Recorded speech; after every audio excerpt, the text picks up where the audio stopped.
आता आपण चाललोय चेंबूरला. मी विचार चालला होता की का बसने जायचं, पण नंतर कंटाळा चला मी आज प्रवास करू आपण कारने. पहिला गेअर टाकताच माहीत पडलं की गाडी थोडी गेअरमध्ये हार्ड चालली आहे. सर्व्हिसिंगची वेळ आली. गेल्या वेळेस आपण 24,000 किलोमीटर गाडी सर्व्हिसला दिली होती. चलो बाय करो. चल. आज आम्हाला ऑफिसला यायचं नव्हतं कारण आम्हाला सोसायटीच्या गार्डनमध्ये खेळायचं होतं, म्हणून आमचं रडणं पूर्ण गाडीमध्ये चालू. आम्ही जसं खाडी पुलावर आलो तर मोठी ट्रेन होती, ती पण चाललेली सुसाट एकदम वेगात. ती आमच्या पुढेच होती. ट्रेन पुढे गेली पण त्यानंतर आम्हाला ट्रॅफिक राहील. रोज सारखी ट्रॅफिक मानकोला आम्हाला लागतेच आणि ह्या वेळेसही लागली. समोरून पुलावरून मेट्रो येते नवीन, पण ती मला दिसली नाही तर तुम्हाला कुठून दिसणार आहे.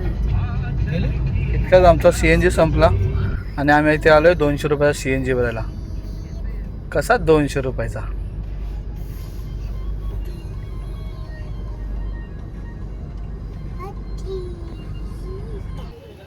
ऑफिसमध्ये पोहोचताच माहीत पडलं की कस्टमर ऑलरेडी आहेत आणि लॉगिंग चालू आहे. आणि हे फुलवाऱ्या सर रोज सारखे असतात तसे ह्यावेळेस पण असतात, कारण यांचा वाढदिवस होता. Happy birthday sir. आज खूप थकलो आहे कारण काम खूप होतं. आता आम्ही चाललो आहे घरी. 9:30 वाजले. तर उद्या परत नवीन ब्लॉगसोबत आम्ही भेटणारच आहोत. आता सध्या घरी जाऊन जेवणार आहे.